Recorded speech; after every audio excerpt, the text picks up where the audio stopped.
Hello and welcome to the Overly Animated Podcast, where we take animation seriously. We talk animated shows and movies here, especially Miraculous Ladybug and The Owl House. Find everything about us at overlyanimated.com.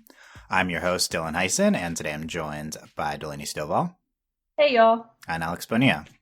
Hello. A kids' animated show with landmark queer representation, a demon world, several demon characters, magic, and a realm called the In-Between. But enough about The Owl House. We're talking Dead End Paranormal Park here on today's podcast, which is a new Netflix show that has all of those things and many more attributes to it. It's based on a webcomic turned graphic novel, Dead Endia by Hamish Steele. It dropped a few days ago. We have seen all 10 episodes. We will be eventually getting into spoilers. However, we'll start with the spoiler-free section in case anyone has not checked out the show yet. So keep listening if you want to hear whether we recommend watching Dead End. And then I will let you know, or you can check the podcast description for the topic times once we will start getting into spoilers for the entire season. We're going to be talking about the entire season 1 of Dead End Paranormal Park. Okay. Let's start off spoiler free. In general, what did you think of Dead End, Delaney? I love Dead End. It was wonderful. It's extremely bingeable, which as someone who has started to binge a lot, but also sometimes certain things are more bingeable than others. You just fly through this. It's wonderful. It's almost, it has a little bit more of that. I don't know. It's not as creepy as The Owl House, which to some might upset people, but I just thought it was wonderful, like pleasant and fun and cute. And it checked all of my boxes for like just good watch. Yes. Gay and cute It's and gay, good. That's your checkboxes, weird, right? yeah. Gay, weird. Those are my. Weird. I didn't know weird was so high up on your list. Weird is always it. Yeah, no, there's singing, like, there's checks all of my boxes. Okay, weird, gay, singing, got it. Alex, so what did you think of Dead End? Delaney used the word cute, and that's the first word that honestly comes to mind when it felt like a very cute show to watch. It was very comfortable. At the same time, I think that it does deal with some heavy topics it's not like a one-time thing. Like it talks about them throughout the episodes, and when it does, I think it does it very well. So I appreciate that, like added emotional dimension for a couple of the main characters. I think it's a pretty fun ride. There are definitely some of the demonic characters are very fun in this series.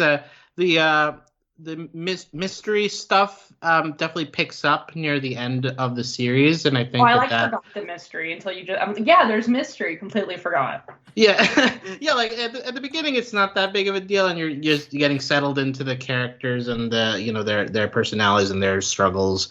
But as it goes, like it puts a little more focus on the quote plot, and I think that it does a little better right at the end of getting you invested in that and connecting it to our characters' whole situation.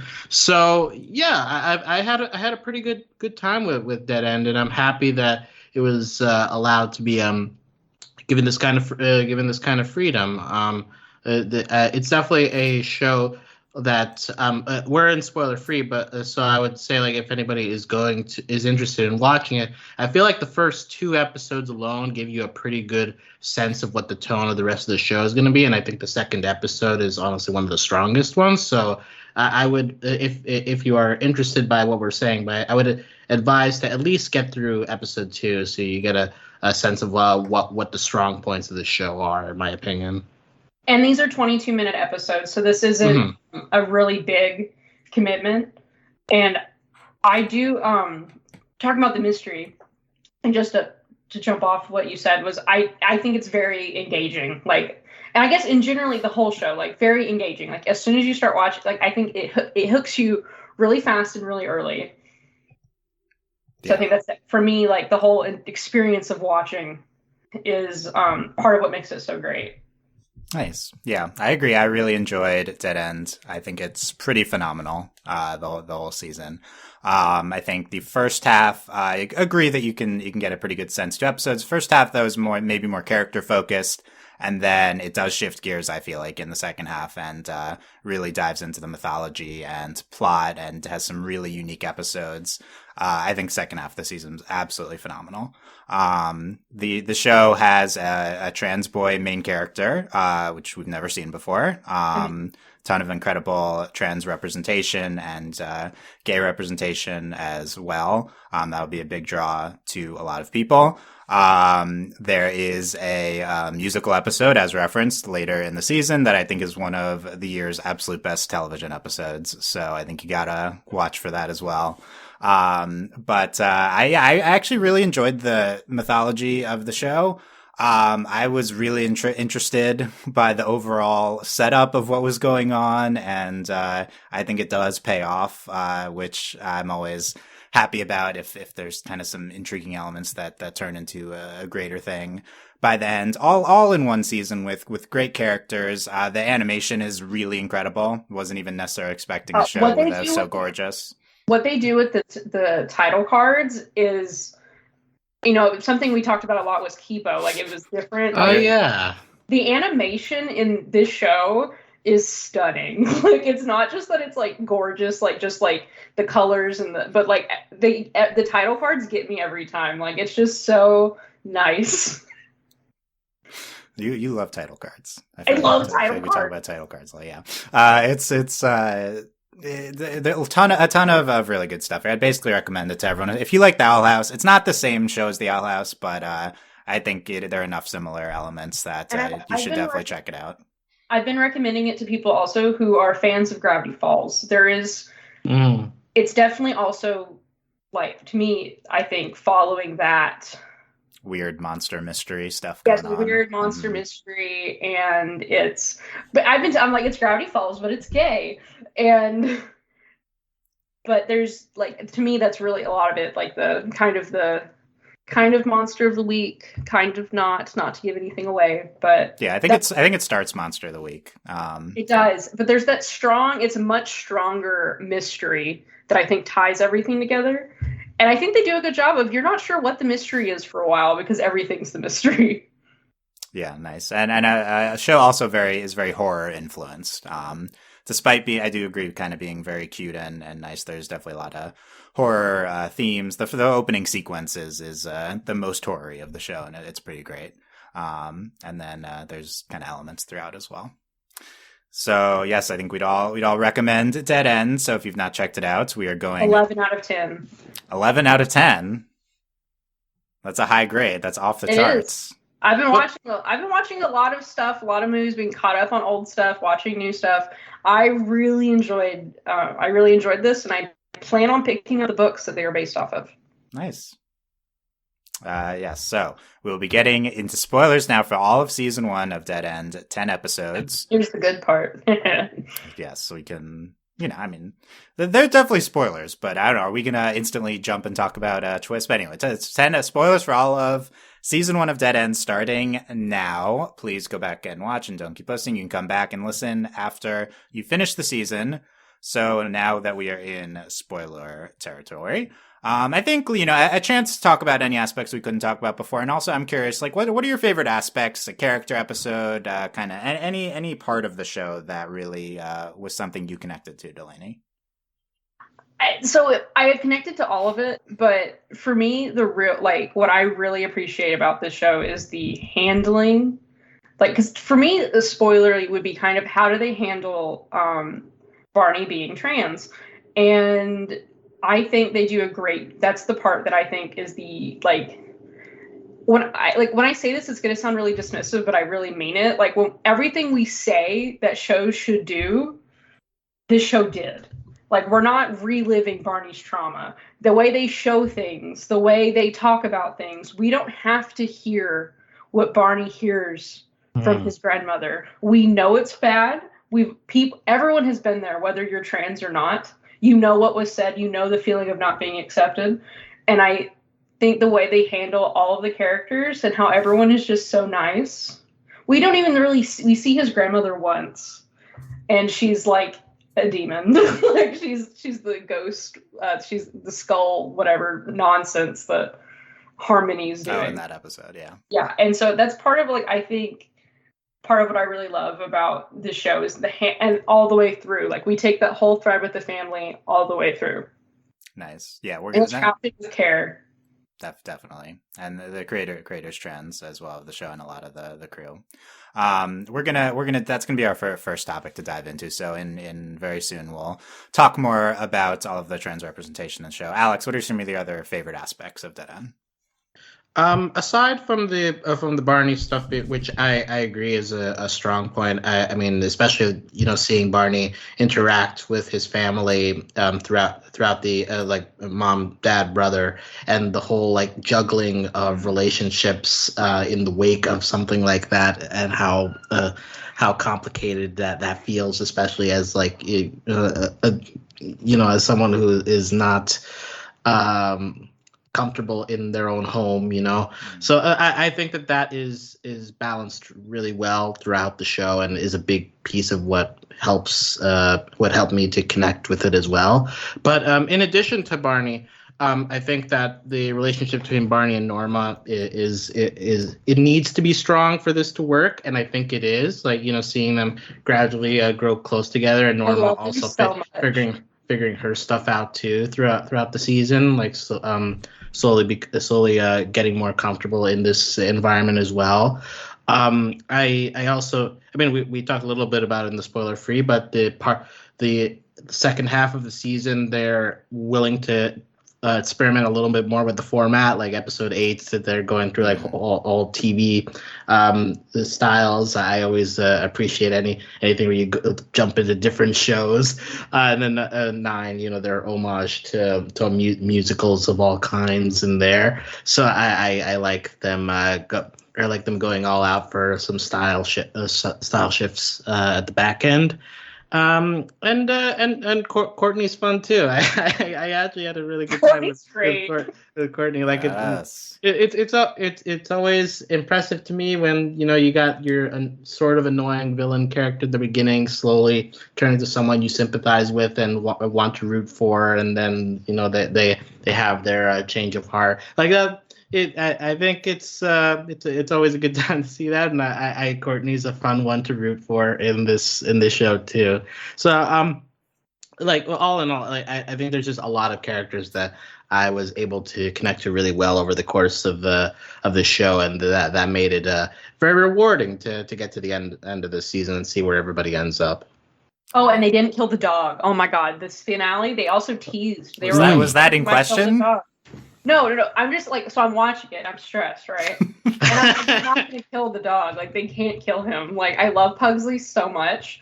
And I'm like, they're not, but they do it a couple of times. Like, there's a tombstone when they're running up in the finale where they're it's literally the tombstone says something about killing the dog. And I'm like, oh my God, y'all are not doing this.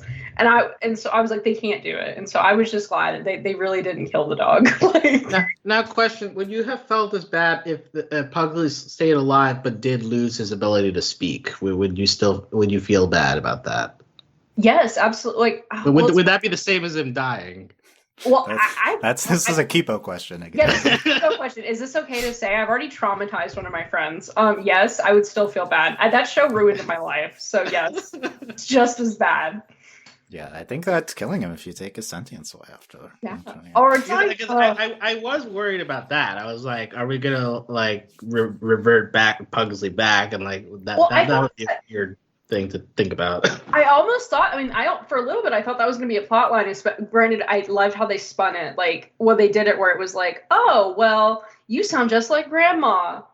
And so I thought that was going to be a thing too. It's oh no, now I have to cure Pugsley. But I'm okay, good. No, he's just going to be like Magic Dog. I'm fine with this. Yeah, that's true. Episode 2, they reflect Barney's situation in Pugsley of finding a new identity, and so that in that light, it would probably have been a bad idea to revert to Pugsley. Yeah, it would have been bad. Yeah. Wrapping up the favorite things. Yeah, I mean, we mentioned Courtney. Would it shock you to know that I am a huge Courtney stan? Of Courtney course, is my favorite character. Courtney checks all of your boxes for favorite character. Except as like a weird little demon, but that doesn't deter me. I mean, I didn't know I would fall in love with Courtney so much, but Okay, I still wasn't over. Like, I'm watching the show, and she's like, "I'm Courtney." I'm like, "The demon's name is I know Courtney," that's and great. like, and then like it just got better because she's such a little gremlin. Like, she's like Peridot, but like times 1,000. Wow, yeah, that's a good Kind cadet of show. Peridot, kind of Aquamarine, like Yeah. I'll stop short of calling Courtney like the breakout character of the show because Barney and Norma they're so good, but in my heart, Courtney is the breakout character. Courtney, I think, is the most surprising one for me. Like, it was like I wouldn't have expected loving Courtney in like the first couple of episodes, but she gets there, you know. I was preferred her material over everyone's by the end of the show. Like it was so good. I mean, in the musical episode, we'll get to it. Another aspect. So I love how the show handled the Pauline lore. Like at the beginning, the whole first half of the I'm like, okay, so where is she? Like, is she alive? What's up with her? And then the show does something with it, and it becomes the main mystery, and like, it culminating in a huge way. I love how that was handled by the season. You mean Dolly Parton? Okay, so I was gonna talk about this later, but that was the only comparison I thought of for her. I mean, literally, she's literally. So I'm sorry. As the Dollywood. I was gonna go to you as our Dollywood. Southern correspondent, Delaney. Is this based on Dollywood? It has to be so it's. I will say I personally have not been to Dollywood. Oh well, I have, so maybe I'm the expert here. Wow. Well, I'm the gay Dolly Parton expert. But she's like Dolly Parton if Dolly Parton was like also a mega TV star, I guess. And if Dolly Parton was evil, and we have so much evidence that Dolly Parton is not evil. Yeah, that's true. But that's the thing. In the beginning of the show, I was just lost in like trying to understand Phoenix Parks. I just did not. I love it. There's no real analog except for Dollywood for this, and it's so good. It takes that whole like child actor through all of these shows, this is like I don't know. I just really resonated with Norma, like this this is like Murder, She Wrote. Like just this, like, but also like she's been in all of these different. Like we could pick different actors, and this could be them. Yeah, it's like an amalgamation. I still don't fully understand the role of Phoenix Parks in this world, but like by the end of the season, we never see outside of this one town, city, etc. Well, that's kind of what it is like Phoenix Park. That's something I wanted to talk about. Kind of was that Phoenix Parks is kind of a character. Yes, the location is the character. Yeah, I mean, I thought it was just dead end in the first episode. Like I thought that was the park, and then it's like, oh, there's a whole thing here. Like, no, we're at Disney World. Like that's what this is. Yeah. But it's like, and I should say, I believe none of us have read the webcomic. Is that correct? Right. Yeah, I have not. Yeah. So maybe there's more information, but I think a lot of the scope of the lore makes sense if you conceive of this as originally as a webcomic. And it's like, well, and I kind of like it that it's smaller. Like, so they live in this town where this theme park lives. Yeah, I'm like, is Phoenix Park such a big deal to everyone in the world, or is it just that this is a town and so the town is like based around the park? Well, and I've growing up, there is Holiday World, and it is in Santa Claus, Indiana, and I'm not like, it's literally the town, Santa Claus, Indiana, and Holiday World is there. And originally it was just Santa Claus, but they have all of the holidays. There's this is the holidays they have. They have 4th of July, Thanksgiving, Halloween, and there's also a water park. This is a thing. And so those are like the sections of the park. Yeah, and we see this also in I loved when they do Christmas in July. Like that's just so like this is so extremely like southern weird theme park. The holidayworld.com is pretty quality website, by the way. Pretty terrible. Yeah, no, it's great. Oh, well, like they all this websites. I was like, what are you talking about? Other theme parks do like the holiday stuff, like. But no, this is Holiday World is literally a theme park based on holidays in Santa Claus, Indiana. I've never heard you mention this before. I went there all the time growing up. Wow. Okay, we're gonna come back to. It was like extremely like I was like I've been here, like I was ready for like and then there's like Camelot Land, that gag so good, and then like I loved the theme park so good, like I just love theme parks. I don't know. Yeah, the theme parks I went to growing up were Playland in Rye, New York, and Lake Compounce in Bristol, Connecticut. And both of those are like kind of small towns where like the theme park is the major attraction that gets people to come to the rest of the town. So like I think that in itself is a realistic part of Dead End, where like the theme park is the thing and the rest of the town we don't really care about because you kind of are going out of your way to go to this park, I guess, and like the local people are the ones that have to staff because they're the only ones around. Well, and I think that's part of what goes kind of so this is definitely Dollywood, like. Yeah, okay. We'll maybe come back to this, although we've I will already say talked Dolly about this. Parton has also acted, like, to be clear. Yeah. I assume she's not like the TV star like this show presents No, Pauline but, like, as. there is a big I'm also like, how much is Norma biased, right? Like, I don't, maybe this is like a small actress who just happens to have a theme park, but like the people are obsessed with her. Right. I don't know. There's a lot kind of, when you think about kind of like Mickey Mouse, like there are like, I don't know, like there's a lot of like, part of it's like the parallels, I think, also with like things that have happened in the real world and this story. So I think there's like, really connecting with like the end and like where she kind of has to like separate like who Pauline really is and like what Pauline has meant to her. Yeah. And like Norma's like idol worshiping. Okay. Yeah. Okay. Let's come back to this to the extent that we want to later. In terms of, we might have deconstructed Phoenix Parks enough, but there's a lot of other good topics. I was like, you mean Dolly Parton? I didn't know. One small thing with Pauline, I want to say the look also is very reminiscent of Tammy Faye. I just want to throw that out there as a another comparison. So similarly, like they're always around on TV all the time, but like you're not really sure exactly what she did, but she was famous. Yeah, that would be an interesting one. Well, they definitely went. I mean, they did the whole her look, and I think they did a good like the icon. Like, it's just very like. I mean, she looks like so many people in animation too. That's kind of like what I appreciate too. Like this, I don't know. There's a lot we could like write a thesis on like her icon, like on like. Yeah, that you would do that. Yeah. I would. Yeah. Okay, you can report back once you've read the comics. Yeah, I'm so excited. They're all sold out online, so I'm like, I have to go hunt. Wow. Okay. Ooh, can you hunt? Yeah, nice. Okay. Let's go to our what was supposed to be our first topic, but maybe we'll insert that Phoenix Parks topic up there.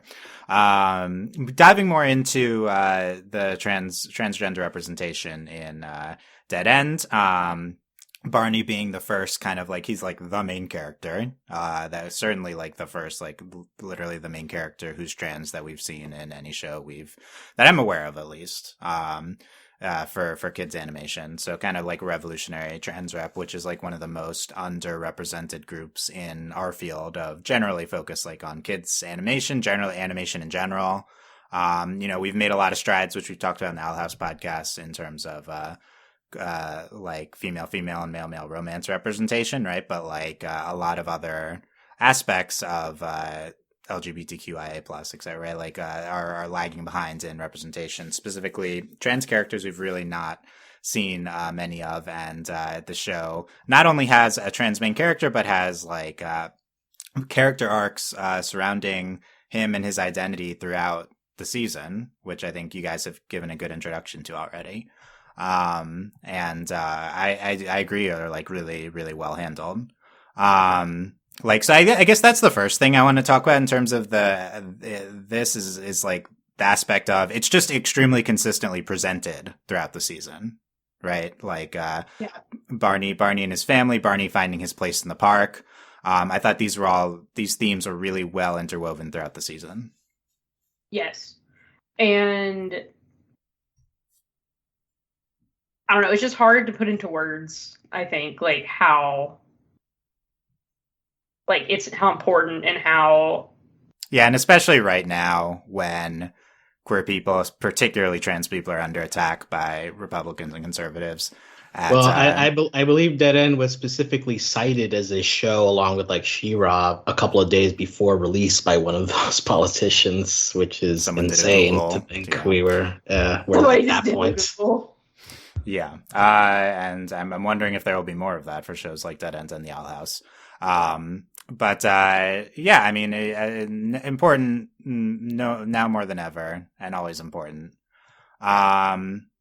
So yeah, I mean, I think the show. First of all, the show does great in terms of like it's throughout the entire season. Other aspects, Barney says he's trans in the show, right? Like in some ways, that's revolutionary. Like he literally, that's the thing. Like as soon as you're watching it, you feel it. But then when he says it, and he says it more than once. And I think a lot of the big thing that I really like appreciated too was, and a lot of people, I've been seeing some of this on Twitter, and it doesn't stop. He doesn't need his family his family's like, we accept you. But we have that scene in the saloon, and like, I also, I love his little brother so much. Like I would die for Patrick. Yeah. But, did you have older sibling energy with Barney? Oh, synergy? Yes. I was like, because at first you're like, that's the thing, because if you haven't seen the webcomic, or if you haven't read the webcomic, or because I didn't have any, I was just watching. I was like, because I've been following. I was excited for this show to come out, and I was like, okay, it's here. And so I didn't have anything going in, and you just kind of find out like, oh, Barney, and then Barney has a little brother, and I'm like, you have a little brother? Like, and the birthday party. Like, I was surprised too. I agree. We can talk more about Patrick, although he's like him and his whole family are really interwoven. And I think that's part of what's so great about what they do is like, and I think it's important too is like we focus on what's like can change in the struggle, but then ultimately he gets a happy ending with his family, and I think that's really important. Yeah, they reconcile. They're better in the finale, at least a little bit. Right, I think that's great. In terms of how the show presents it, Delaney was talking about this already, but the show takes place after Barney realizes he's trans and is out and everything. He's living as a trans boy, and he's never dead named in the show. And we never see anything from his past, right? I believe, right? Which pretty shocking compared to every other TV show, live action. No, I think that's part of what makes this like, we were talking about this show is like, cute, and some people might be like, oh, it's more palatable. But I'm also like, for people who have lived this is nice. You loved, like, we can explore these things in an important, cathartic way without also making everyone relive the trauma at the same time. Well, you made that point earlier, and I hadn't thought to stop to consider, but it is a very strong choice to make clear that it was harmful language that he's dealing with in the home, but also not allowing those words to actually come through. You can feel it in your head if you want, but like it's in a way where it fits the tone of the show, but also makes clear how serious this is for Barney. And also, like, something I want to add in here too, I think that the show does a good job of being very direct in delineating the difference between acceptance and support. Because it hammers home a lot where the parents are like, we totally accept you, you're fine. But Barney makes clear that just hearing that is not quite enough if it's not backed up by actions in those situations, like with Grandma. So that is for a show that's aimed at young adults, I think it needs to be direct like that, and I think that it does it in a way where it's clear, but it's not preachy. Like it's riding a very a tight line to walk, and I think it does it pretty well. And it's an important thing, I think, to specify when talking about something like this. I would like to hop off and real quick and just say this show, when you said young adults, which obviously young adults will love this show is TY7. And for me, that's what I love. Like, because I watched the, like, it's TVY7, and I'm like, this is so good. Like, yeah, nice. Alex brought up in chat, and I was also going to mention High Guardian Spice as the only other show I've seen with like significant like trans arcs. Is like, it its out? Did I just miss that it came out? Yeah. It's out. I was going to recommend it to you, Delaney. But I think the show is a great complement to the trans arcs in High Guardian Spice. Like that show has a character who deals with like realizing they're trans, and we see that whole thing, and it gets, we'll probably never get to see the continuation of it. But Dead End kind of like is an opposite end of the spectrum, where I mentioned like Barney is already living, as a trans boy. So I would recommend, if you like really enjoyed like seeing the extent of the trans rep in Dead End, I would recommend High Guardian Spice on Crunchyroll, as like the only other animated show that I've seen deal with it to this extent. Does the opposite of a lot of the things we're talking about here, but I mean, I think that's valid to show as well. But it's like kind of just a different story it's telling. And of course, when you have your audience, and like, especially where is this show going to be, there's different considerations, especially like for this show to be on Netflix and what it is doing, like, it's pretty magical, honestly. Yeah. And I hope it has a lot of visibility, being on Netflix. Also, I never like things on Netflix. I super like this. You mentioned a lot of Netflix shows already, by the way, so. Also, Netflix, not a great history with trans people right now, so it's a moral dilemma to watch anything there. So, yeah, and it's a big spectrum on that platform, as I believe I was reading Hamish say they had like no pushback on any of this representation stuff, and that wouldn't be true on a lot of other networks. Right. It's pretty tough. Mentioning the what we were talking about before with the family, I think the show does a good job showing there can still be like what it's saying, like there's still be hardship, and people can still not be like fully accepting of you, even if they do like the bare minimum, as the show says, like, and accept you in basic ways. I think that was like a great thing that the show portrayed. I was reading Hamish saying the parents, they say the right things, but they don't necessarily do the right things, as kind of what they're getting across here. And yeah, I think that the relationship with the family, extremely, presented throughout. And I mentioned, in one of the early episodes, Barney saying like the park is just a place where Barney can be Barney. I thought that was like really powerful. It's, and he makes a comment about like, I don't have to come out to people. I can choose. I'm just me. I think that was my favorite part, even though it was early on. I thought that was so good, that whole conversation. How about I think the family thing is what continues throughout the season. Alex, you mentioned before some parts of the family. Any other aspects of how you viewed Barney's relationship with his family? Well, I think also the Delaney talked a little bit about his brother Patrick, and I think that's also like another good thing that they highlight there is the difficulty in a home where you have both parents and siblings, right? You have different relationships with each of them, and you may be made uncomfortable by some people, and you may appreciate you may love other people in your family unconditionally, but if both of those people are in the same home, it makes it very complicated in having a home and feeling comfortable or like being around them, even if that means having to separate yourself from people you actually do feel comfortable with if the overall situation is messed up. So seeing that in Night of the Living Kids, Barney struggling with like I have nothing against Patrick. Patrick hasn't done anything to me, but the fact that would require going back to an environment where he is not comfortable, that is not welcomed. That trying to that episode does a very good job of showing the mental gymnastics that you sometimes put yourself through when you're when you have to deal with a messed up family situation like that. And we have in Patrick also, we show that these kids are a little bit at first, it's like, how old is everyone? But we do get some context, and Patrick is old enough to understand both. And like ultimately, so Patrick's upset, and Patrick's like, you didn't text me back. But then Patrick also comes to understand why.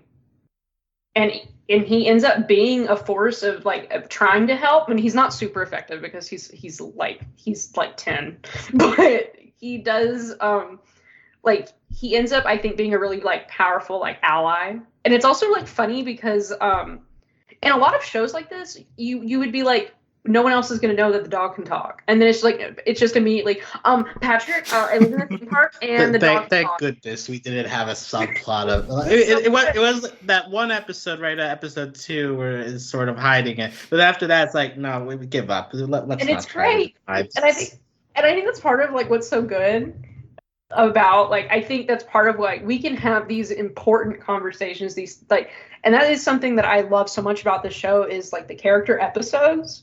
And we get a lot of individual characters and basically all their individual relationships with each other.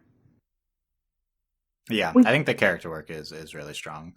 To close out the Barney and his family, Alex, any thoughts on how it resolves in the last episode? I think it resolves fine. Well, because it's between the saloon scene and into the fire, I'm not sure if there's any major advancement during that time besides the, dealing with the apocalypse. But Barney is separated from his family during all of that. So I think, at least personally, I was like, oh, okay, this is fine. But also, I feel like we're missing a step, but that's just me. It wasn't outrageous, but as the show shifted into focusing more on the story of the park, it kind of stopped giving us advancement on Barney's family stuff. So it was a little bit of a jump, is all I'll say. Yeah, there's a lot going on. There's a parallel story, the way they frame it. In I don't the name of the episode where they're in the saloon, but then also Norma is chasing her leads. The way they have paired these storylines next to each other, how important they both are at the same time. And then when they cut it off and they're like, we're having a family discussion, we are too. I think as much as there's a pause, they do feed back into each other. And I think in a way that works really well narratively. And ultimately at the end, I don't think we get a full reconciliation, but I do we do get the whole oh, who's your boyfriend? Yeah. Yeah, it's very quick at the end, to be fair. So we don't really have a sense of the full level going on. Also, I don't think there's an agreement that Barney's going back home necessarily. No, so we definitely he seems like he's staying there at the park. Yeah. Yeah, so that's something. I was going to say, I was definitely struck watching how focused we are on the issue of the grandma and that one dinner, right? It's a very specific thing, but I think that in the end, when we kind of the mom seems like she's going to be better about that specific thing, it's okay, that we maybe quote unquote resolved that, but it doesn't mean everything's solved. It doesn't mean this is a completely great relationship now. It's one step, I think. The thing that was talked about throughout the season is addressed, but that's it.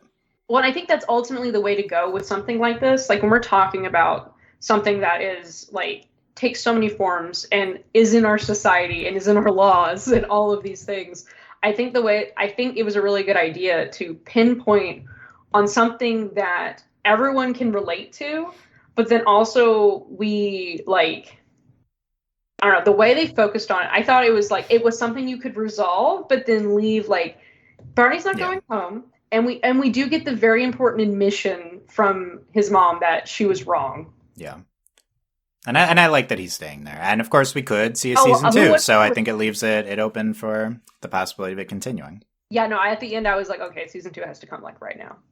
Definitely hoping. Not optimistic considering Netflix's track record with canceling everything recently, but would love a season 2 of this show. Yes, please. To wrap up a discussion, or for now, a discussion on Barney, I think also other aspects of Barney that I think are really important and awesome. Barney's, he's a cutie pie. Yes, that's exactly what I was going to say. He has blue hair. Yeah, which we see the dye or whatever at some point. I love it. Yeah. Oh, it's constant. Like, it's just like, this is my brand. And I'm like, I need to know what the brand is. Like, is there a brand? Yeah, when's that you, Delaney? When are you getting that blue hair? I would love to have blue hair, but it's far off for now. Oh, it's far off. Okay. But aspirational. Aspirational blue hair. We'll talk about Barney and Logs. So I actually wasn't even transitioning into that. We'll come back to that. But the Barney the show has a diversity of body types. Yes. Right, like Barney's fat, and that's actually really rare in animation. Like, shockingly, every character is skinny or like normal body type in animation. This is I think actually like a big problem. And having your main character have like a remotely diverse body type, I thought was really wonderful. Yes, and especially not like a kid. Like, Barney is like a teenager, almost like adult, and I also, guess. I agree. I'm a little unsure they just 15 or 16. So the comment that Norma makes, like, I literally just rewatched the first episode before we started because I'm trying to force Tanya to watch it. Yes. Not that she's against watching it; it's just watching things is exhausting. She's like, well, I'll just have to pick something else to hyperfixate on for 15 years. So I took that to mean that she's 15, but she could be like borderline a little bit older. I don't know. It's like a job interview, right? So are they not in school? It seems so. This is all very much in the summer. Like they make a comment because they're like, oh, we're closed November through March because it's a theme park that's only open during the summer. So this is like summer. Oh yeah, they do make that joke. Yeah. Also, a complete scam. Like, it's a complete scam, and I'm like watching it. I'm like, what horrible thing is going to happen to these children? The interview, yeah. The flyer is very funny, yeah. So and Barney also Jewish, which I appreciate a lot. And what I really liked was the okay, I get this is the Logan thing, but like, so they drop, like, I'm not going to say drop it, but like, you figure, and you're like, oh, you're Jewish, cool. Like, we keep going, and then like, but he's wearing his yarmulke in the wedding. Yes, and in the musical and the dream sequence, they had a fantasy Jewish wedding. That was the best part. It was amazing. I was dying over it. It was so good. They have yarmulkes. They break the glass, which is like a transition in the animation. It is wonderful. And Barney also has a Star David sweater in some episode. The Christmas in July. And he's wearing his sweater. He's like, we don't celebrate to Pugsley. Yeah, I think that's so good. Yeah. Everything about it is great. So I definitely love that. Also, surprisingly, not a ton of explicitly Jewish characters in animation either. That's a little bit shocking.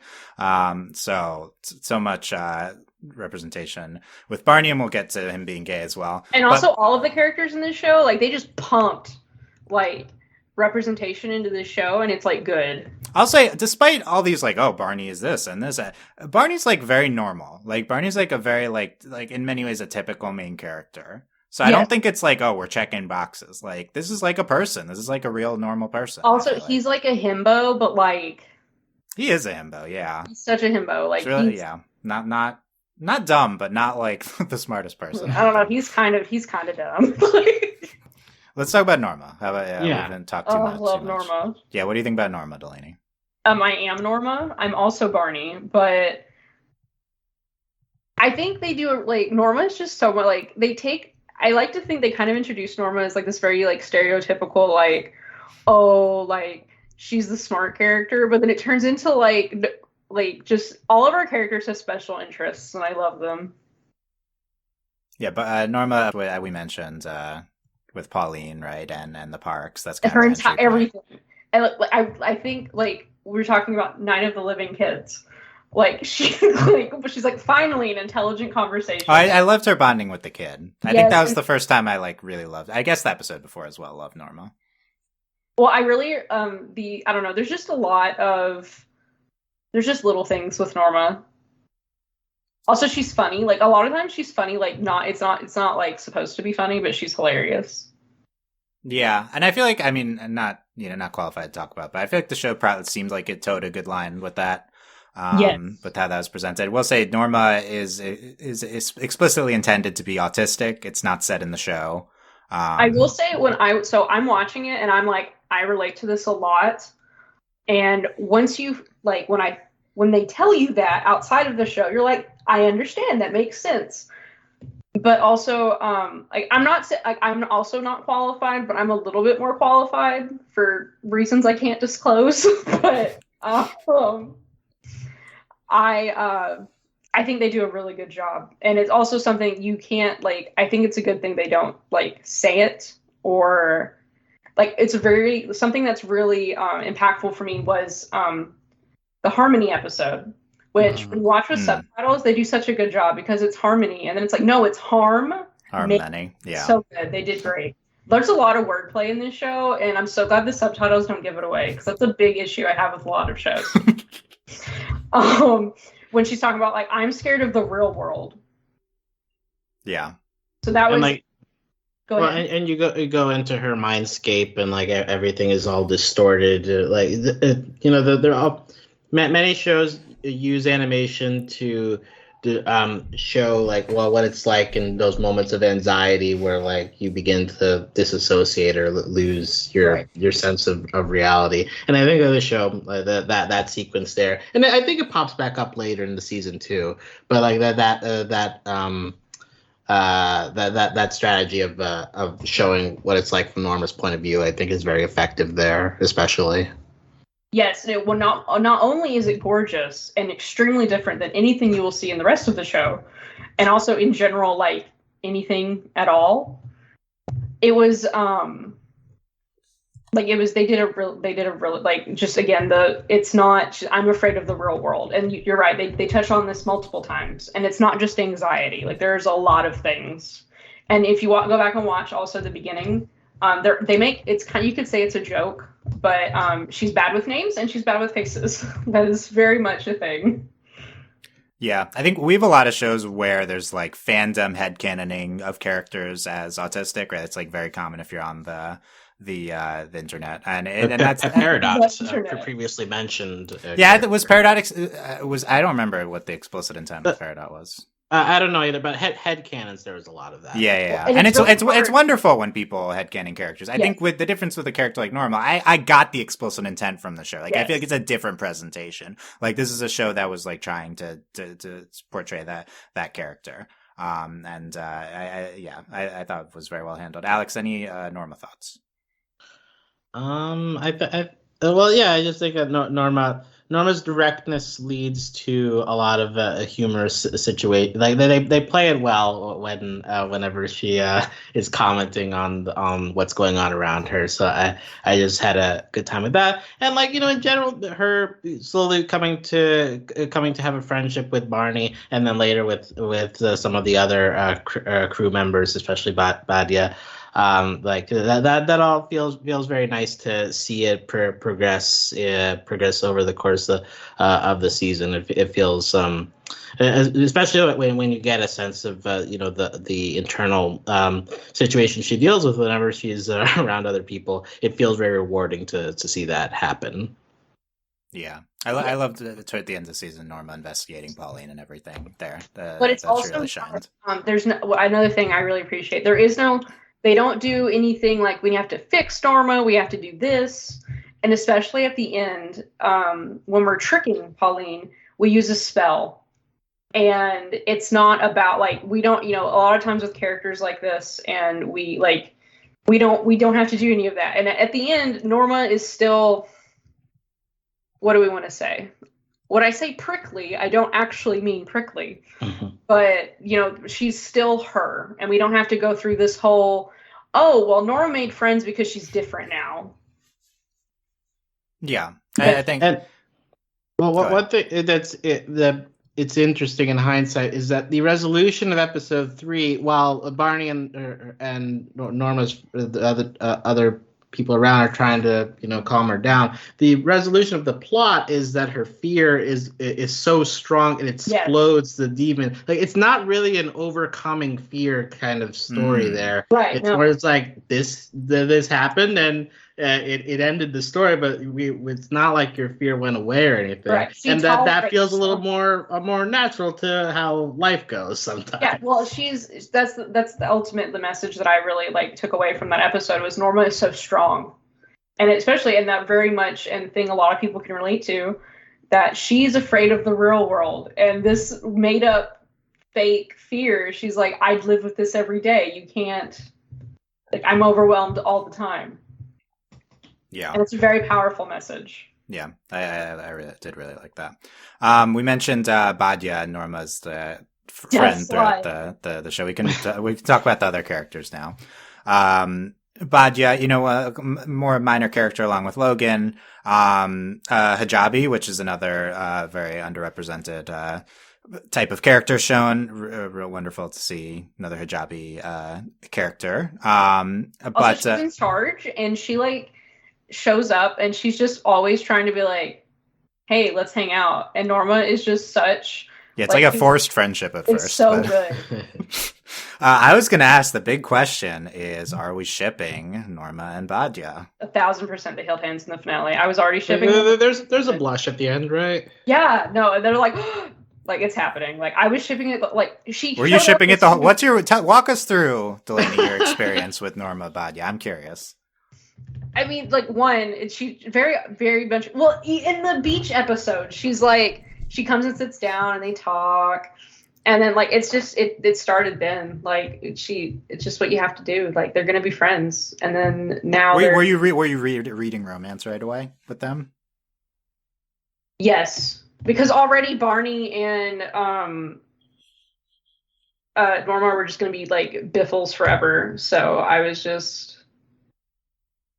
Yeah, see, I was like not reading romance at first with Norma Badya, but then by the end I was like, okay, when you they call do seem pretty close. Slide, you're gonna get married. Like that's how this works. Is that how that works? That's a thing?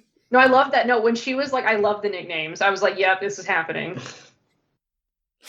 Well, to be fair, she gets the cool one. Death Slide is a cool nickname. Logs, not as much. So good.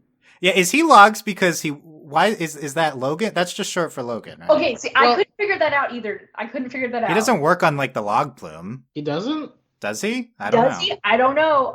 He's researching that line of the log. No one. Oh no. Logs is safety officer. Remember, he's like all about the. Oh yeah. So it's just because at some point they started saying Logs, and I'm like, who's Logs? So I had to connect. I also didn't know his real name, so I was very just confused. Oh no, I want you to know I read the Wikipedia before this, and I was like, oh, his name's Logan. Like completely forgot his name. Yeah, at some point they don't call him that anymore. Yeah, I don't know. Well, they keep being like, you have to call everyone their actual name, because Barney keeps like trying to like instill this in Norma, and Norma's and then at the end she just calls them all that again. Yeah, so good. Yeah, but it seems like they kind of are intending romance by the end with Norma Badya, so that could be a thing in season 2. Well, and especially when she's like, "I saw you on TV," and Norma's like, "What?" It's so good. Yeah, she's very excited about that. How about let's talk about Pugsley. Pugsley. You mean the standout character of the show? It's Pugsley. Is Pugsley your standout character? Yes, yeah. I love him. He's the talking dog who can do magic. Yes. It's pretty funny that it's like, oh, who's the person who does magic in the show? It's the dog. It's the dog. Yeah. And then also like, so Courtney is teaching him how to do magic and constantly threatening to eat him. And then also he does the like, happy birthday, and it's the I make everyone sing song. So good. It's the execution of the finale is just the show was written for me specifically. Like Alex, Pugsley thoughts. Yeah, but cats usually get magic, I feel, so magic dog is a little bit of a left turn. So yeah, Pugsley's a sweetie. Also he's a pug, like. Yeah, you got to waddle around everywhere to get around. I think that near the end of the season, they get some juice out of him struggling with controlling the evil lurking beneath his soul. And he gets homesick. He talks to Courtney about it. They talk about homesickness. Obviously, episode 2, using him as a parallel for Barney's identity, is also very effective. I mean that line where you're talking just like grandma coming out of Pugsley's mouth is like so effective. I gasped at the screen like whoa. So they use it echoed in the subway, and I was like, yeah. I can't believe the dog just said that. Yeah. The dog. Pugsley very effective when they use him, and I'm very happy he gets to keep his speaking form so he can inform everybody his needs and wants like the rest of us conscious folk. Also, he just irritated the ever living nonsense out of Tema Lucas until he was like, "Fine, I'm leaving. You can stay alive. You can whatever. I'm leaving. I don't want to deal with this anymore." Yeah, Tim and Tema Lucas are great. Their duet is amazing. It's good. Like we'll get to all the songs, but yeah, I love. How about any Tema Lucas and his sister's name I always forget. Zagan. They're cheering her name. Yeah. And the demons. I mean, I guess we can talk about them when we talk about the demon lore. But yeah, Pugsley's great. We talked about Courtney a lot already. She's just the best. I don't know if I could have too much discourse on why I love Courtney so much. I just do. Well, it's because I love, why don't we love, Courtney's great. Yeah, it's like she's a slob around the house. She watches reality TV. She loves humanity. She has a roommate and a dog. Like, she's so annoying. Yeah, I think it's they toe like great lines. I feel like with Courtney, like she's like eats trash, but she's not like overly gross. Like it's like endearing. Also, she's like, "Oh, you got me trash because I'm a demon," and he's like, "You like trash," and she's like, "That's not the point." Yeah, it's good. She betrays them at the end, but it's not. But she didn't lose me, right? Like I was kind of rooting for her still. The whole time I was like, she's gonna go back because she's not evil. Like she cares. She doesn't. Yeah, you can. Yeah, it was right. Like they did it after. You can tell she cares. You can tell she's gonna go back for them, and then the twist at the end. Yeah. What's the twist at the end? Oh, that she was had angel cuffs on. Yeah, it was angel cuffs, not demon cuffs. Yeah. Okay, we'll talk about the angels. The biblically accurate angel. God, okay. Hold that thought. I have questions about what you just said, but hold. So funny. And then Logan. So let's talk about. I mean, unless there's any comments on Logan on his own, we can talk about Barney and Logan. Logan's a cutie pie, except he can get rid of his little mustache. It needs to go. Wow, he can have the mustache if you want. Look, you're 16 years old. You're like figuring out like what your face looks best with. So like, I've been there. I get it. I feel like Logan's like a great heartthrob for a Barney character. I love it. No, well, they set it up immediately, and I'm like, oh my god, and I'm glad that they did it though, like in a way that like Logan, you actually get like it's not just this random like, I don't know. They do a really good job of it. Yeah, he's a great singer, by the way. He has a minor role in the first song, but it's wonderful. So Barney and Log. So even more queer representation. They have a whole romance arc, culminates with them kissing at the end. Oh my god, I forgot we didn't even talk about the 22-minute episode that was like wait time 22 minutes, and it was like the most like amazing. That's one of the big highlights for sure with the Barney Logs. Yes, it was also physically painful to watch. One, we have the older painful cheering them on. Yeah. And then this was the moment I really started like live texting Dylan what was happening, because I was like, Dylan, I can't live like this, because I was oh god, they're gonna take. They pull out the magic book, and I'm like, don't do this, and they're like, we're gonna take turns possessing you, and I was like, this is so bad. This is this is the most embarrassing episode for it, right? Like, it was worth it, but also, if we really want to psychoanalyze it, there's like a lot here about like figuring yourself out, but it was also just horrifically painful to watch. Well, I also thought it was an interesting move at the end of the episode. Barney decides not to actually go on the ride. That was the best. Yes. I think that was ultimately that was the best resolution to the episode. I really wasn't ready either for him to be like, nope, but it was good. Good for Barney. Yeah, it's like it's a thing where it's like his friends are important and what's going on there. So this isn't his whole thing, right? Like I think. Well, this is when he also runs out, and this is when he says hi to his parents. Oh, it's his parents. Okay, yeah. I think that the whole romance is it's very like consistently presented, but it's not the most important thing. It's not as important as Barney himself and his identity. But it's a great like kind of minor plotline throughout the season. And it was a great way to get them out of jail. We're like, please let me out. Well, they're saying they each been trying to ask each other out all summer. I did not see those efforts. They both suck, Alex. I think the wait time 22 minutes would be the only kind of thing equivalent Honestly, to that. I'm just glad the lesbians didn't like kill Barney, because Barney would have deserved it at multiple points in that episode. I couldn't have been them. That would have been so like when he embarrassing. started eating stuff out of their purse, like, oh my god. This is what the kids are into these days. No, I love the comments were so good. Like when it starts, I was like, oh my god, so good. And then in the musical episode, we get Barney's song about logs, and then at the end he says they were trying to ask each other out, very Lumity-esque. It's also Courtney's song. Is that not your favorite Courtney song? We're gonna go. This isn't the musical section. This is the Barney Logs section.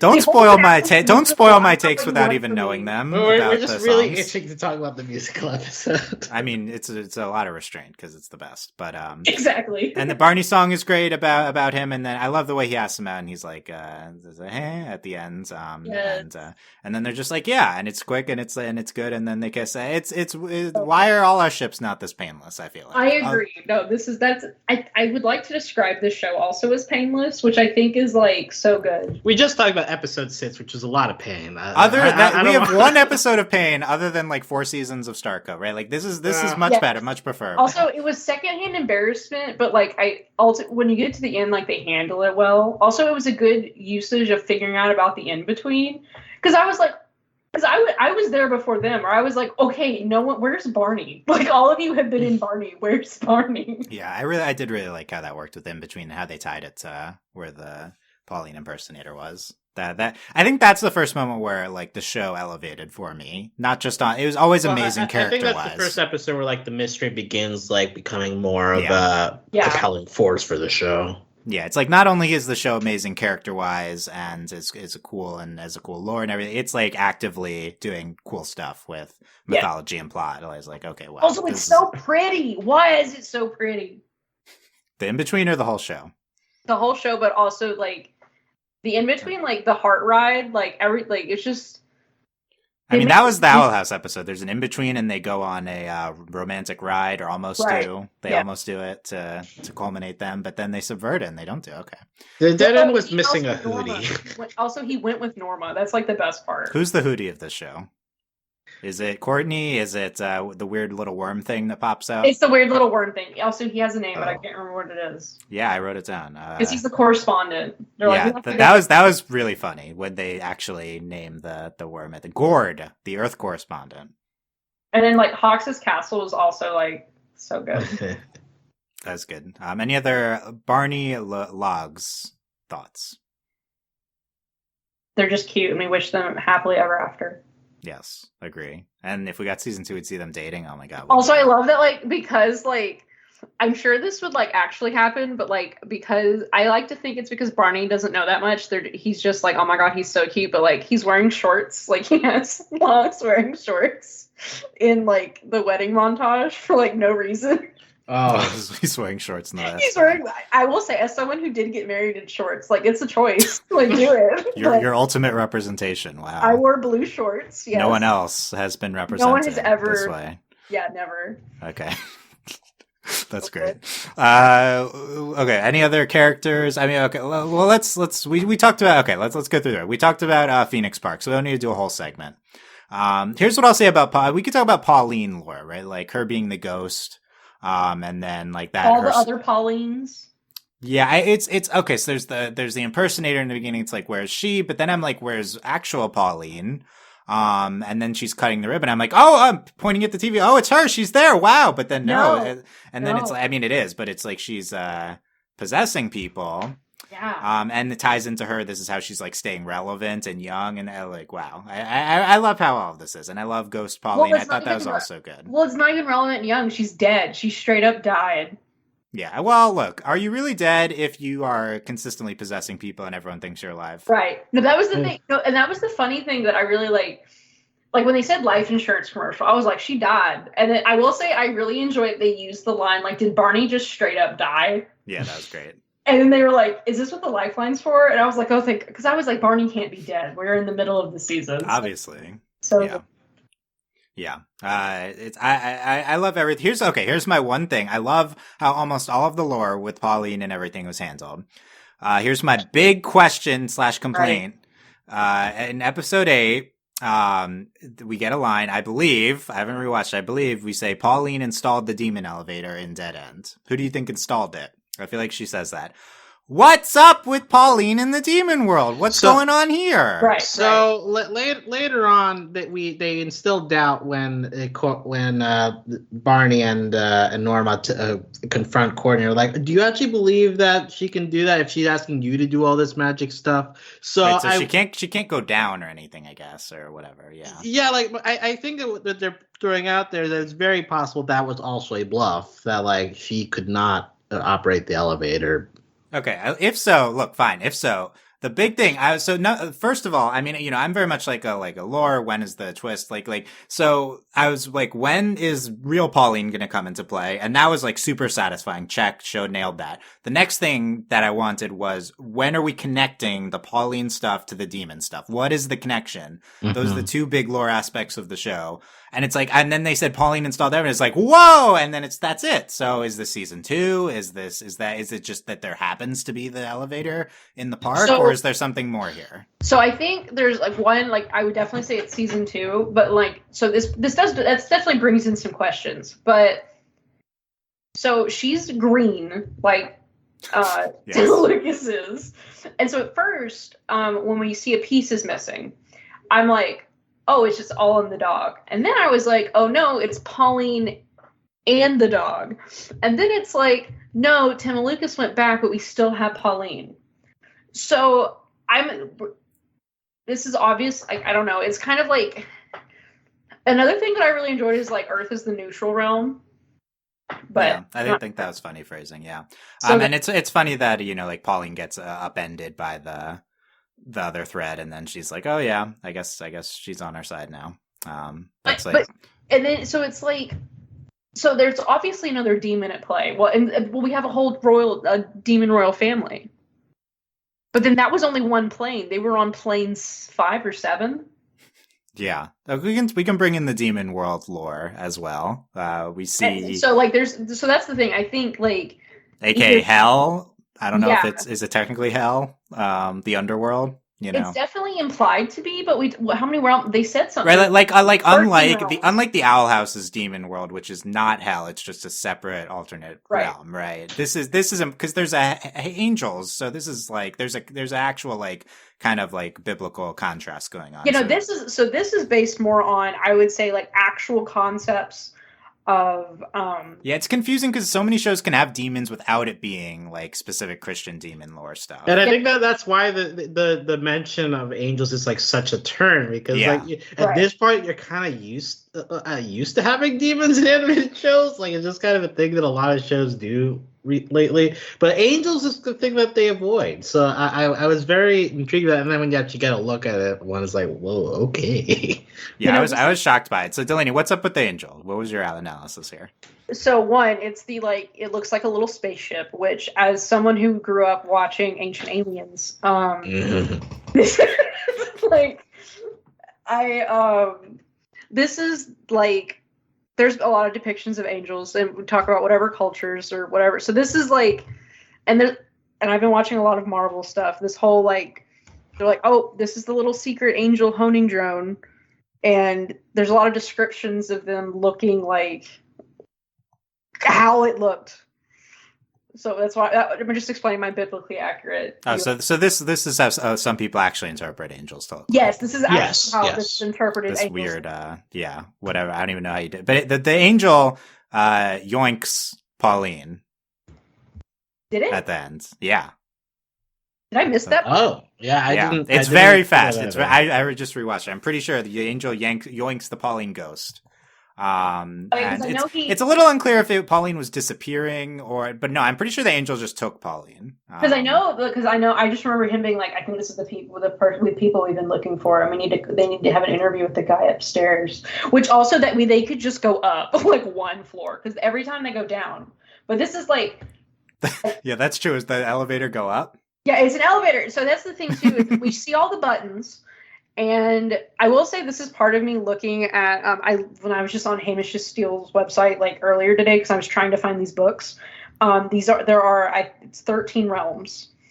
So I could do more research looking into like what all like specifically we're looking at, but this is very much like we're going to have some twists. I'm sure a lot of these questions are answered in the comic. Yeah. Yes. But then this is definitely based on actual, we can say religion, we can say mythology. Yeah, as we all know in the Bible, there's an elevator that goes down and up. Oh my God. Yeah. No, but I think the main thing is it just sets up angels as like a threat for season 2. Yeah. Which is fun. Yeah. No, we can just do all. Though I would assume we would go to all of the realms, or that they have different. Yeah, and the concept of there being other kind of neutral realms or something, yes, other like Earth adjacent things or something like that. Yeah, that was very intriguing. Well, I really think Earth is just the one neutral realm, and then there's everything up and everything down. Okay, interesting. Yeah, so there's levels below the ultimate hell and heaven, below and above. Yeah. Okay, here's my take on the only slightly negative thing I'll say. I was more into much more into the Pauline ghost lore than the demon lore, personally. Well, there wasn't a lot of it. And the other thing I'll say is the musical episode, incredibly phenomenal. Then we get to the actual finale, and I wasn't the most into the demon conflict in the finale. Thoughts? I think Zagan was like a bit of a letdown, because I think it was like, oh, she's coming. And then she came. And they also set her up several episodes ago, and then, yeah, she's just in one episode. But I think like 9 is like the actual climax to all the characters and stuff. And then in 10, it's like just a big fight with a bunch of people who I don't particularly care about. And like the problem with Zagan, half of that episode is her dealing with Temecula not seeming like himself, and it's just kind of like we're waiting for something to happen there. Also, she's an easy out too, because she's like, you've been living among the humans and you suddenly care, and we're like, yeah, can you stop killing all these people at an amusement park? Yeah, I do think it was very well done, and I do think Temeculus, Temelucas. I know the pronunciation. I think we nailed it. It's not Temeculus. Temelucas. Temelucas. I just rewatched like the first episode. Temelucas. It's a tough one. I think him like ultimately fixing Dylan's typos. I before Delaney fixed, I probably misspelled Temelucas a million ways. You also had Bugsley, and I was like, just what? Bugsley. I was like, what? Look, I'll typo on my phone. Temecula is such a fun city name to say, so that's why I want it to be like that. But yeah. I do think Temelucas ultimately like caring about humans, that happens, right? I think that is satisfying. And he's mad about it. That's the best part. Yeah, I thought that was good. And he was inside Pugsley, and so that's kind of Pugsley. And so I think everything with Temelucas, I didn't need so much of him in the last episode, but I do think it worked. Zagan, not as much, but she also wasn't that important. So well, maybe she'll come back. We don't know. They have to go fight over the throne now, and then they're going to die. Yeah, and there could be other members of the royal family. Could be interesting. Also, like, Courtney's free now to navigate between realms, so you have Courtney there as an opportunity to explore the lower realms a little more in the next season. I would be excited to see that. Yes. Yeah. Look. As much Courtney as possible, please. Also, I would like. So I don't know if this is true or not, but assuming she had angel cuffs, this would also allow her to go up. Yeah, if that's a thing. Yeah, if the elevator goes... I mean, I guess that's proof for the elevator going up, is that the cuffs didn't allow Courtney inside. But I guess the cuffs could have just been issued by the angels and intended to block Courtney from going down. Well, it seems anyone can go into the elevator.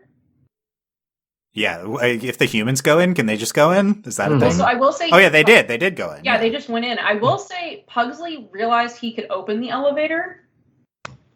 So maybe it needs some sort of activation, but like... Yeah, maybe it's just activated.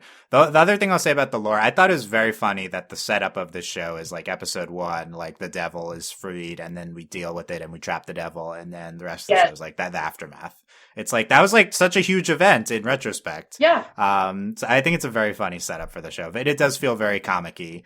But then because it's a show, they bring it back. They bring all the and I think that's why they do it. It's like, oh, it has this like huge ridiculous setup, and then we'll actually culminate everything with Lucas at the end. Yeah.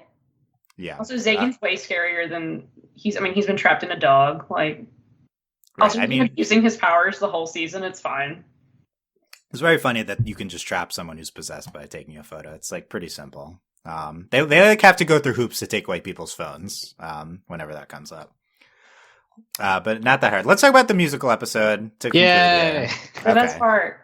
Okay, I've been saying this is like the standout thing from the show. Do we agree? Is this your favorite episode? If not, what is your favorite episode, Delaney? Okay, it's the musical episode. Like, I can't stop talking about the musical episode. Like, the problem is I love, like, every episode. I'm like, this is so good. I just keep watching it. It's so good. And then it suddenly becomes a musical. Like, I didn't know there was going to be a musical episode. And then I watch it and I'm like, oh my God, this is the greatest thing I've ever watched. Yeah, you hadn't heard it. I had no context. I didn't know there was going to be a musical episode. It starts. And also, what's your reaction when they start singing? So good, because he's like, happy birthday, and he's like says a bunch of, like, he literally says all these words that we use in all these memes to be like, oh my God, gays love musicals. And then Josh just starts that's singing. what he said. Yeah. And I mean, you used Liza Minnelli's name in your spell. That's kind of what that means, right? So this is the problem. I wasn't 100% sure on how to say that name, so I was like afraid of butchering it. Yes, I heard that, and I was like, however, I was like, oh my God, this happened. The spell is very funny, yeah. Alex, favorite episode? I think so. Yeah, like that 3-episode stretch of Norma Paranormal Detective, Pauline Phoenix Experience, Phantom of the Theme Park, like that. That's like I think those 3 are so good. 3 strongest so good. episodes. I agree. That run is incredible. I mean, the finale is also good and very like, but I was so into 7 to 9. Yeah. Also, Barbara, like Queen. Yeah, Barbara. Unsurprisingly, my phone was auto-correcting it to Barbara. Yeah, that's not Barbara's good. Okay, let's go through the songs of the musical. We have Dead End to start. I don't know if these are the official names because they haven't put out the full album yet as of this recording. Dumb. Give us the full thing. They just have My Frankenstein out. I love Dead End intro song. As I think it's actually really catchy with everyone. All of the songs were catchy. That's the problem. Yeah, or the feature. Yeah, it's you're right. Or the feature. Those are the 10. I love Dead End. Then we have here it is. Somewhere Down There. Yes. Courtney gets the I Want song. Yeah. Also, the best part is she goes up, wait a second. And then she goes down. So I guess you can go up. Okay. I think this is the best song, Somewhere Down There. I love it so much. Delaney spoiled it. This is the... I'm sorry. I didn't even have to know that it was... No, you didn't. I didn't tell you, but I love it so much. I've listened. I had to go into Netflix and play the episode and click around to find the songs, but I've been listening to it. It's so good. Lyrically, musically. I mean, it's like, this is the most typical, I feel like, Broadway sounding song. Yeah. So I'm not sure if it's like the most typical or the best, but it feels like the best to me. I love it. Also, this is my ulterior motive. It's just my ulterior motive to give me an excuse to just watch the musical. Yes, I feel like she'd love Courtney too. Yes, because she is Courtney. Honestly. It's so good. This, and then it comes back in every medley reprise, like Somewhere Down. Yeah, this is Courtney's signature song. Whenever she wants to participate, she needs to sing. She really deserved it. Never has such a deserving character gotten such a spotlight with Courtney in this song. So good. Norma also, I think similarly, an incredible song, My Frankenstein, also musically incredible. Also, the animation of this scene is like wild. This is her getting possessed by Pauline, right? Or like, so she's under the spell, so she looks like Pauline, and then she's singing, and all the humans can see through it because they're like, it's Norma. And then she goes up there, and it's such a good song. Like, oh my God. I feel like only she can see through it. I don't remember. I will say, so Badia was like, she was like, Norma?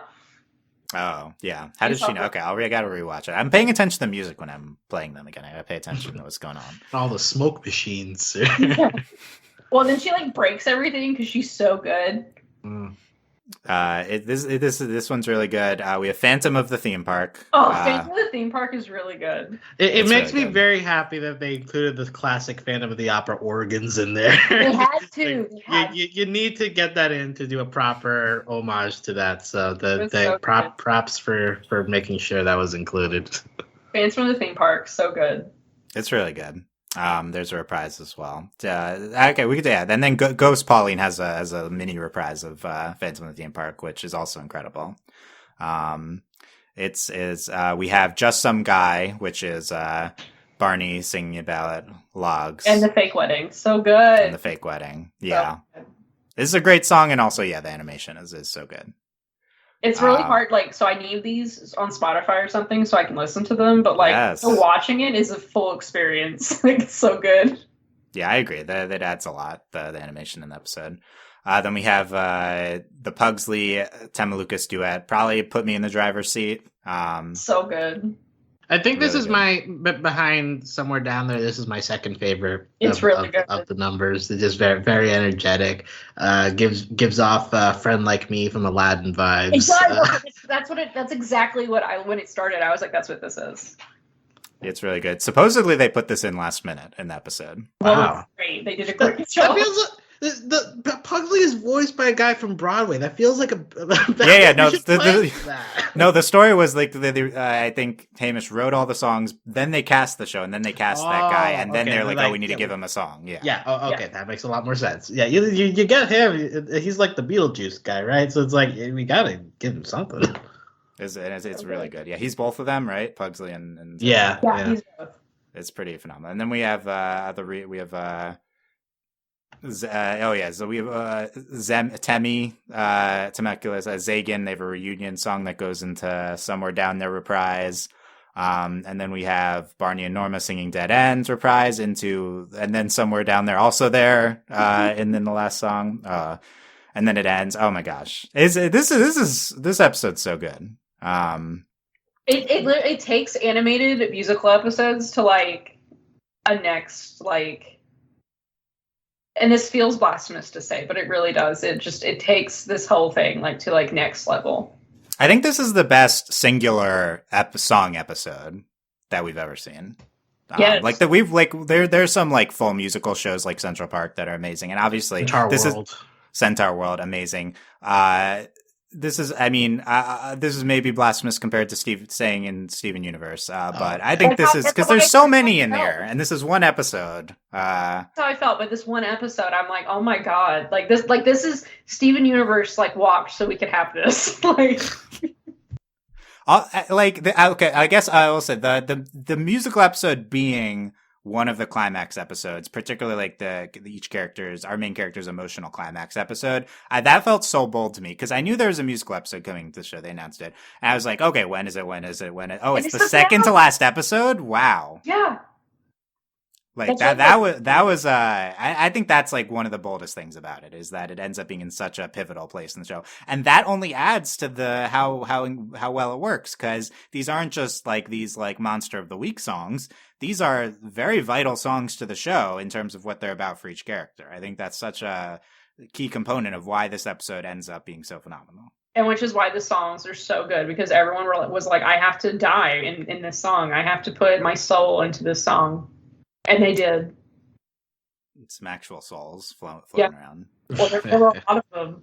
Yeah. From now on, every show should have its climax be in musical form. That's my takeaway. That is, yes. Like, what's the downside? Yeah, can one of the specials be a musical? No, I think Dana said she doesn't like musicals, actually, so I don't think it's happening. Darn it. But that would be so amazing. Logs says that. Logs is like, we can watch anything but a musical. So good. When they're gonna that's a good line too. Yeah. Delaney, any other favorites? What's your favorite ultimately here? Like out of the songs? Yeah. It's My Frankenstein. I'm sorry. That song changed my life. I'm a different person after watching it. Yeah, how are you a different person now? Just so good. Like I relate to Norma like so much on like a deep spiritual level, and then she sang that song and I'm like, it was just so good. Also, at this point, Dylan has gone to bed, and I am texting Dylan, watching the finale, and I'm like, you monster. Leaving me alone.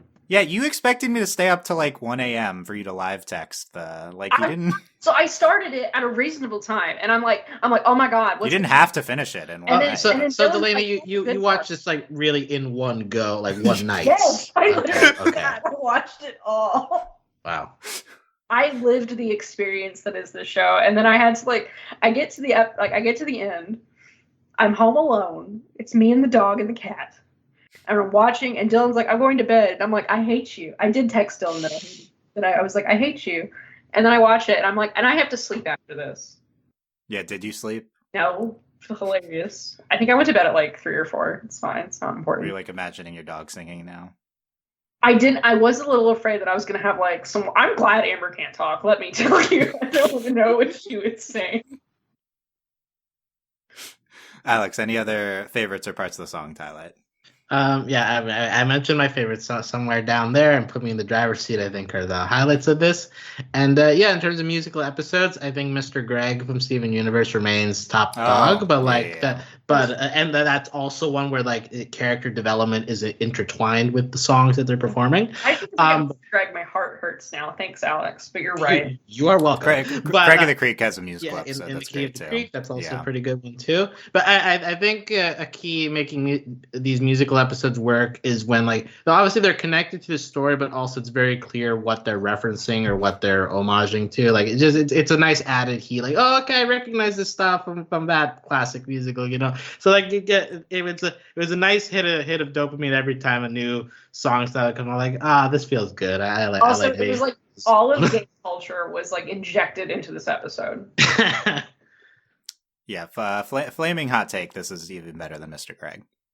Wow. I agree with Dylan. And all the Steven Universe people have Mr. Greg in like their top 5 that I don't have in my top 5. So that's not that hot a take, but Also, this is a minor thing, but like we talked a little bit about Zagan being kind of disappointing. Their reunion song is also kind of the weakest song of this episode too. Like it's not very memorable. That's what Zagan has going for her. I was scared of her. Zagan's voiced by MJ Rodriguez, which is probably the biggest name in this cast list, and so like I feel bad, but like that's interesting. On it, but obviously, I feel like if we get season 2, she'll come back. She'll be even scarier. Yeah, fight that random angel. Their song's kind of like in a medley anyway, so it doesn't seem like that big a deal. But I agree. Okay, we talked about the musical episode. We talked about. Also, it's ridiculous how big the demons are for no reason. Like they just randomly decide to be huge. Like they can be like normal size. Yeah, doesn't he increase in size? Yeah. Yeah. Oh, when he's a giant dog kaiju, so good. Giant dog kaiju. Yeah, he becomes like Ghost, and you can see little Pugsley in the middle, and she like drags her knife like all the way down him, and she's like gonna get the dog. But it's like she doesn't know. Anyway, yeah, dog kaiju. That's exactly what happened. A ghost dog kaiju. That's what happened. That's it's intense. Yeah. I need to rewatch the last episode. There's a lot happening that I didn't process. But yeah, kaiju fight. Delaney, what didn't we talk about from Dead End? For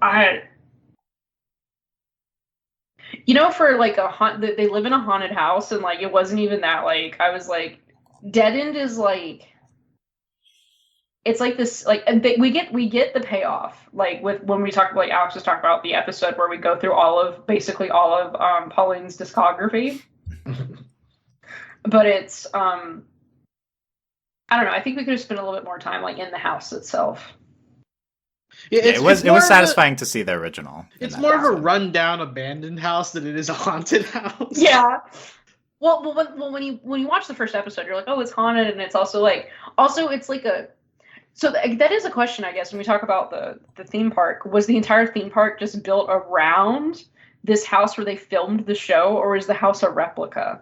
But then it also has the I think they're all probably replicas. But are the other attractions, are any of them also like replicas from the sets of the... I think it's just supposed to be a haunted house attraction that they based on the show. But then the elevator's there, so maybe that is... Well, that's my thing, is what's up with the connection to demons. Yeah. And so we have to get another season because we have to know what's up with the elevator. I know. Or we can just read the comics. Do either of y'all remember any mention of how long Courtney has been there?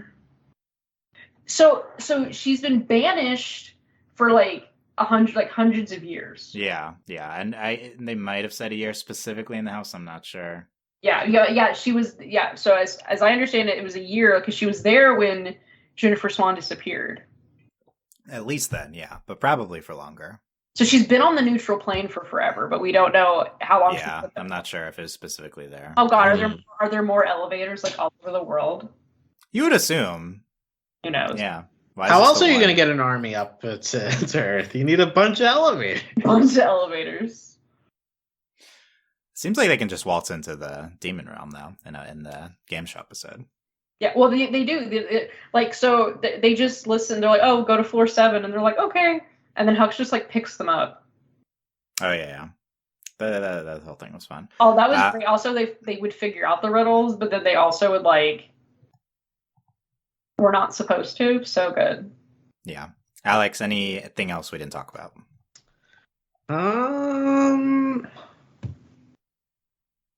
No, I think we were pretty thorough. I mean, we didn't talk a lot about the Polyphemus experience episode, but like it just their representation of westerns and black and white movies. There's like a brief moment where they're running through a very low budget space movie, and that was like my favorite. That was.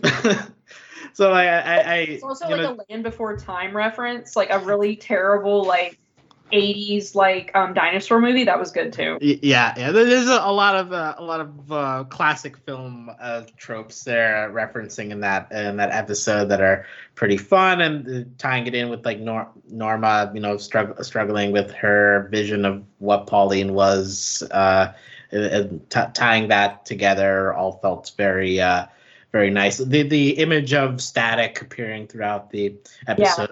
Yeah. Barney, I think, literally references it as the fourth wall. Yes, he does. So good. Yeah, I guess that's accurate in this context.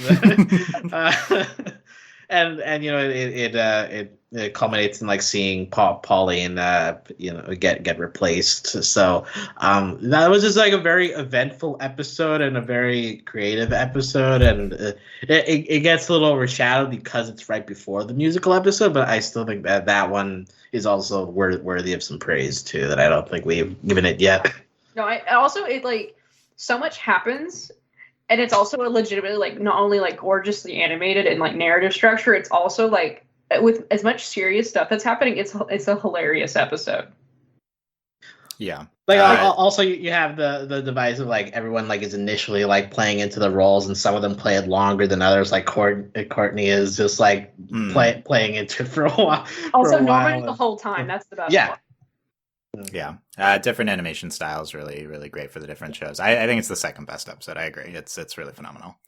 Wait time 22 minutes. The referencing all these 30-minute shows being 22 minutes without commercials, and kind of supposed to be in real time. Good meta gag. A lot of meta stuff in here. Also, the just the Dr. Love show itself being a gag was hilarious, and then we even get some of the dialogue, and it's like no wonder the show was canceled. It's so funny. Yeah, it's pretty satisfying. It's like, we actually get to see the show in 2 episodes. I think that's also what really works is, especially because we don't have the context of the webcomic or any of that, and so when you watch it and we have to like get this character, and then and Norma talks about all of it, but then we actually get to like see it and live it, which I think was really well executed.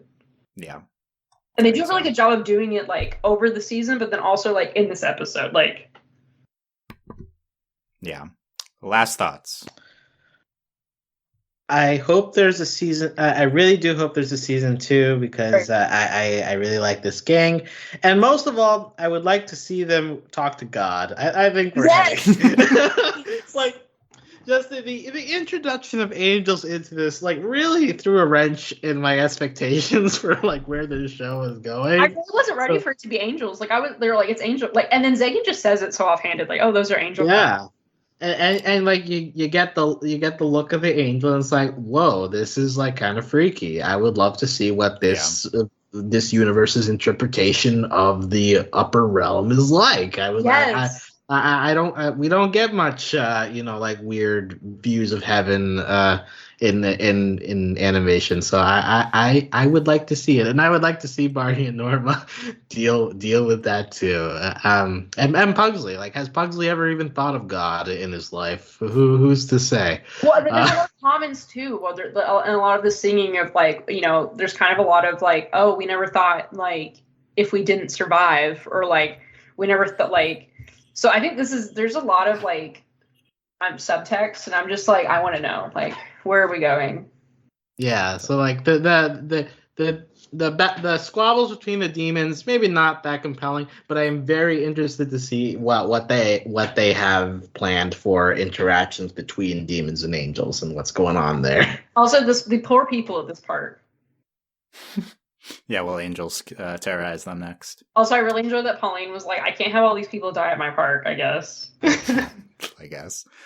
Talking to God, I've seen that somewhere before in a show. Delaney, final thoughts? Love it. I just want season 2. I'm probably going to rewatch the musical episode 86 times because it's so good. Yes. Agree. Give us the soundtrack. Yeah, give it to us now.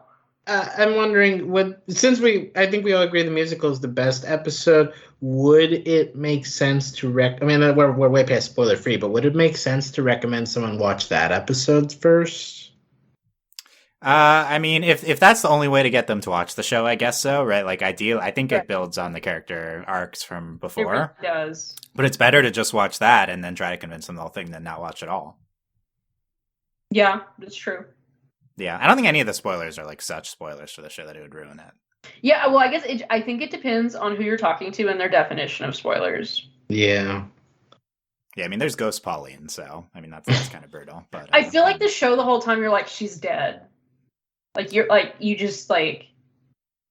Yeah, and so then when you see her in the beginning of the episode, I'm like, what? So that's pretty cool. It is pretty good. Like they do a really, I don't know, it just. I will say for the great majority of people like us who don't really know anything about the webcomic, probably there are spoilers.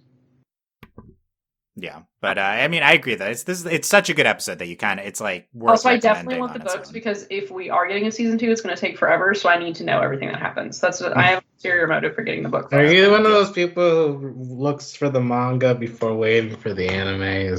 Well, I've never. Well, I will say, oh god, now I'm going to get outed as. Now I'm like, so I've been watching Spy Family and I'm looking. So now I'm like, are you going to read the manga now? Yeah. Yeah, because my brother was like, you need to watch this show. And I'm like, thank you for getting me into the show. That's not done yet. And my brother, yeah, I've been reading the manga since it came out. I'm like, I hate you. I hate you. Yeah, now you know how watching animes works. Yes, and I hate it. Okay, that's the right conclusion. Okay, there you go. That's our discussion on Dead End Paranormal Park. Let us know what you thought of all our comments. Anywhere you're listening, leave a comment. Check out all our other podcasts at overlyanimated.com. If you enjoyed this, you can consider supporting us via Patreon at patreon.com/overlyanimated. Thanks to all our current patrons, especially our patron of the podcast, Julie. And thanks as always to our patron executive producers, Steve, Michael, and Phoenician. Yeah, I mean, if you like this, check out our Owl House coverage, everything else. We'll see when other shows we're covering are back. Waiting on U.S. broadcast for Ladybug, of course, if you were wondering. That's it. Thanks for listening, guys, and we will see you next time. Bye. Bye.